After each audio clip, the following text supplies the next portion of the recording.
All right, stand by. 10 seconds to go. Talent. Ready, camera. And cue talent. One. Roll to record. What is the Republican establishment, and does it have any clout anymore? I'm John Phillips, and this is The Rundown. This campaign season, we've heard a lot about how each candidate relates to the GOP establishment. New Jersey Governor Chris Christie, former Florida Governor Jeb Bush, and Ohio Governor John Kasich make up the establishment wing of the Republican Party. Businessman Donald Trump, neurosurgeon Ben Carson, and Texas Senator Ted Cruz represent the anti-establishment. And Florida Senator Marco Rubio is the only guy currently trying to live in both worlds. Call him Caitlin. But here's the problem. Nobody has given us a working definition as to just exactly who the Republican establishment in 2016 is. Is it Republican National Committee Chairman Reince Priebus, Speaker of the House Paul Ryan, Senate Majority Leader Mitch McConnell, the Chamber of Commerce, billionaire donors, or all of the above? Whoever the establishment is, we know what they're supposed to do, and that's to give their chosen candidates exposure, arrange endorsements, and dish out campaign cash. But this year, the Republican establishment seems to have lost control over all of the above. Joining me to talk about this major political change is author and political satirist Scott Ott in his home studio in Dallas, Texas, and here in Southern California, stand-up comic and PJTV contributor Stephen Cruiser. Scott, let's go ahead and start with you on this. You've run for office many times in the state of Pennsylvania. You've covered politics for many years. Give me a working definition in 2016. What is the Republican establishment? Well, to clarify, I ran for office 3 times, got elected once, served as executive director of a county Republican committee and on a state committee. So there's my little bona fides credentials. And I think ultimately, when you get right down to it, the Republican establishment, or the Democratic establishment for that matter, is the people who are able to grasp and hold power. And it's not primarily about ideology, although you'll find people in the establishment who are ideological. You'll find people there, for example, for whom it's a big deal that, Roe versus Wade is an awesome thing in the Republican Party, and they're there. But primarily, they are defenders of the Republican brand, and they don't really care that much about what your particular policy positions are. The question is, can you beat the Democrat? Their assumption is that the only way you can beat the Democrat is to attract enough squishy Democrats and independents to your side. Therefore, they tend to moderate the so-called Republican conservatism. They tend to push the party toward the middle or toward the left. But really, when it comes right down to it, it's just about grasping and holding power, and if you oppose them, it means that you want to capitulate to the Democrats. Give me your definition. My definition, it's a coalition of money people, but Scott got to the part, it's not the grasping, it's the holding power that's the key, the maintaining of the status quo. So the senators are automatically grandfathered into that because they love to be there forever. Not so much with the House of Representatives because there's more turnover there, but it's also a coalition of money people who have been there for a while, who are used to this GOP MO where you just get you form a big money wall around the next guy in line, which they've done with Jeb Bush. I mean, there's a group of people led by Dick Reardon here in LA and about 4 or 5 other very wealthy Republicans who made heavy investments in Jeb Bush in the beginning because that's the way things have always gone. And that's the system we want to keep going. I think what the definition is morphed into in this election for the anti-establishment people, since there are so many new people to politics, I think right now, if you ask your average anti-establishment Republican, it's just any Republican who's moderate. I think that's what it is in 2016. Let's go through the list of things that the establishment's supposed to do and find out if they have any juice left at all. Endorsements. What means more right now in this presidential race? Getting the endorsement of, say, a Glenn Beck or a Rush Limbaugh or a committee chairman or a guy who's got some juice in the House of Representatives, some congressman from somewhere, some senator. Which carries more weight? I think the Glenn Beck thing might right now because there's such an anti-DC sentiment that almost anything tying you to Congress or the inner workings, the inner beltway stuff, it could be poison right now. Which endorsement would you rather have, Scott? Clearly the radio guys. And this is why, because congressmen and senators are not leaders, they're followers. They don't endorse you until everybody who supports them already is with you. And so I was endorsed by a U.S. senator. I was endorsed by a U.S. congressman. I was endorsed by some people who held local office. But that only comes when it's obvious that the force is with you, so to speak. And so I began to realize that I should spend virtually no time courting those kinds of endorsements. They just don't matter. What mattered more to me was literally going around door to door and meeting people, or getting on local radio and being able to talk to, especially in the primary, being able to talk to a broad audience of potential primary voters. Everybody wants to bet on the winning horse, and I think Scott's absolutely right. How about exposure? What is worth more, having a primetime speaking slot at a convention, a state convention or a national convention, or being promoted into leadership or as a committee chairman, or getting a Drudge headline?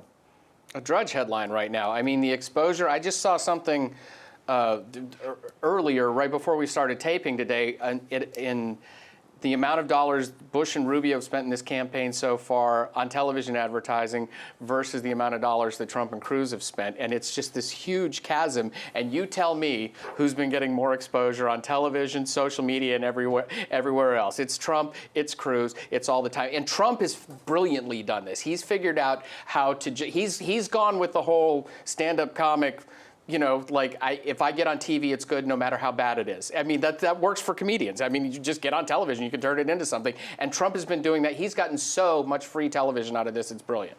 How about the money angle, Scott? It used to be that the party came in and they had their fundraisers that would get behind you, and they'd tap the same people. And if the party gave you the blessing, then the money would come in and you'd have enough cash to run your campaign. Now, if you have an issue, it seems to me, that resonates with the public, and you have a website and people have credit cards, all it takes is a couple of clicks to make the money come in, and the establishment might be bested yet again. Well, you know, thanks in part to campaign finance reform, you are able to get a lot more channels flowing into your campaign. And I think that has hurt the established parties. The DNC and the RNC have become less influential when that comes along. In addition, and I think this is probably a little understood aspect of how the current party system is really undermining good governance. Our congressmen, for example, are spending vast amounts of time making phone calls because they're being, you know, Reince Priebus is cracking the whip over these guys and basically saying, if you want help from us, you got to raise money. And so they are being driven constantly to raise money. So you wonder why bills pass in the House and the Senate without anybody having read them.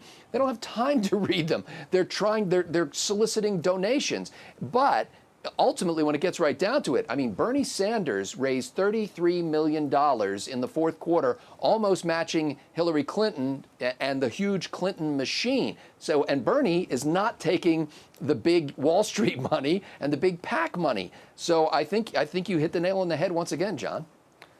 Go ahead. I want to give credit where credit is due on this. We can thank Barack Obama for the small donor model, okay? As soon as the Tea Party thing started exploding in 2009, and I started speaking to groups all over the country about this, I said, this changes everything as far as financing political candidates, because the American public now realizes that if 1,000 people give $5, it's the same as one person giving $5,000. And Barack Obama was the first one to go out and say, give me $5. And when he couldn't get $5, they would send out emails in 2008 saying, okay, how about $3? And that was when this all started, and I've been hammering it since then. I was saying this changes everything because the money no longer flows this way; it now flows this way in a campaign, and one of the big struggles in both the parties right now is that the higher-ups have been slow to recognize that change. They have, and their worst-case scenario could actually present itself, which would be a Trump or Cruz on the Republican side and a Bernie Sanders on the Democratic side. And we're partying.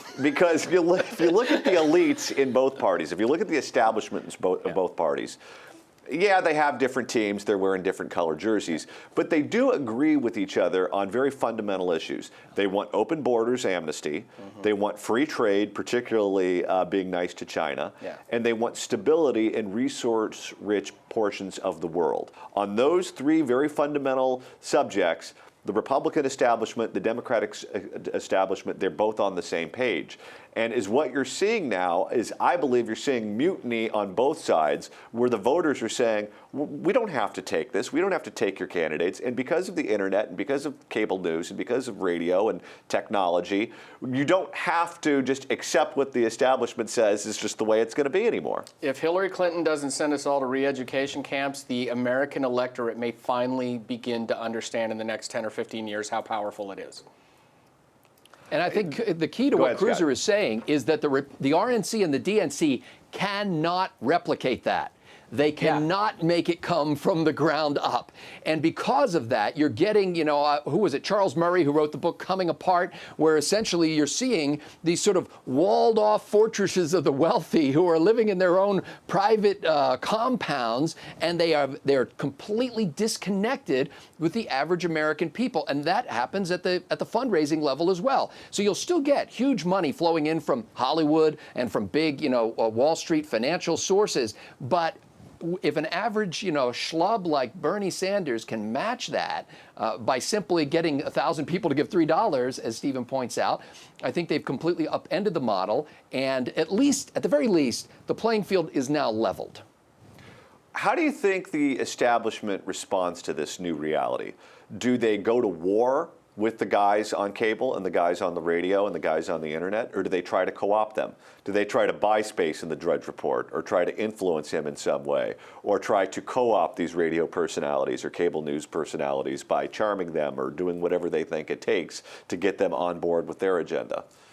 Well, what you're describing is what they're going to have to do in future elections if they're going to survive. This election, obviously, they're going to war. That's what they've been doing. That's what's going on. But it's not going to work. It's not going to work, but they don't know that, bless their hearts. They're just plowing ahead blindly and sending out mailers to people asking for $100 or $500. That's what the RNC does. I'm assuming that's what the DNC does, too. And I'm like, dude, I've never had $100 to give you in all the years I've been donating to you. Why are you still sending me this, okay? But so if they're to survive, if not, then the entire system's going to get completely made over and dragged into the 20th century at some point. If the parties want to survive in any sort of fashion like that, they will have to adapt and start making it a whole one big happy family thing. Because you got to it can't be the people in the high tower and the voters anymore. That gap's got to close. What do you think happened, Scott? Yeah, I mean, if they were smart, they'd become private businesses. Frankly, the parties would. And because right now they are functioning the way labor unions do in non-right-to-work states, in that people join the political party or ally themselves with the political party because they feel obligated and they think they need to get shelf space, so to speak, on the ballot, and that Republicans and Democrats have this great name. But if a guy can openly sort of thumb his nose, like Bernie Sanders has, like Donald Trump has, at the party and basically say, well, we all know that I ain't one of you, but I've decided to put on this badge and take advantage of that shelf space, but I don't really need anything else. Like Donald Trump doesn't need the Republican Party. Oddly enough, the Republican Party needs Donald Trump. All right, Scott Ott, you get the last word. Now it's time to make your opinion known. Does the Republican establishment have any clout with you anymore? If not, is that a good thing or a bad thing for America? Let us know your thoughts in the comment section below. I'm John Phillips. Thanks so much for watching The Rundown.